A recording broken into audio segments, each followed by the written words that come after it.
कई दिनों से मुझे वो मैसेज में लिख रही थी, जनाबे आली, हुजूरे वाला, बस 1 मिनट मुझसे बात कर लें। मैं 1 मिनट से अगर तजावुज़ करूं तो बेशक न कॉल सुनना। मैं ज़ेरे लब मुस्कुरा के लिखता, बहुत बिज़ी हूं, अभी नई नज़्म हो रही है।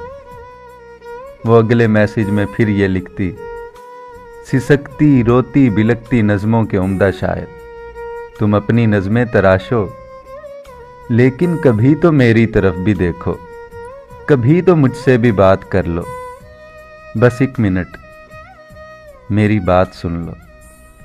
मैं हंस के लिखता, फजूल लड़की, बहुत बिजी हूं, बस 1 मिनट ही तो है नहीं ना।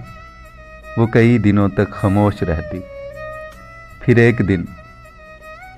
एक दिन मैंने उसकी हालत पे रहम खाकर जवाब लिखा, बस 1 मिनट है और 1 मिनट से मैं ज़्यादा हरगिज़ नहीं सुनूंगा। तो उसने एकदम से कॉल कर दी। मैं कॉल पिक करके चुप खड़ा था।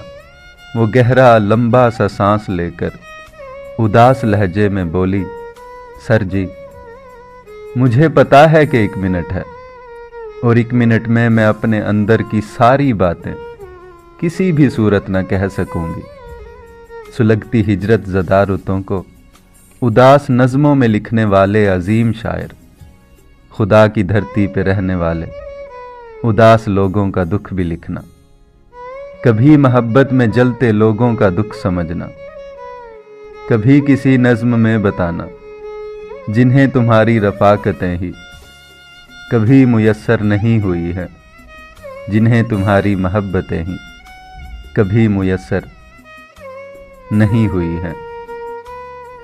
कभी जो तन्हाइयों के मौसम बहुत सताएं तो क्या करें वो, कभी जो महरूमियों की शामें बहुत रुलाएं तो क्या करें वो। अरे अभी तो आधा मिनट पड़ा था, मगर वो लाइन से हट चुकी थी। वो 1 मिनट की जो कॉल थी ना, वो 30 सेकंड में कट चुकी थी। मैं कितने बरसों से अगला आधा मिनट गुजरने का मुंतजिर हूं। वो नर्म लेकिन उदास लहजे में बात करती उदास लड़की मेरी समात के अध खुले दर से यूं ही अब तक लगी हुई है, हटी नहीं है।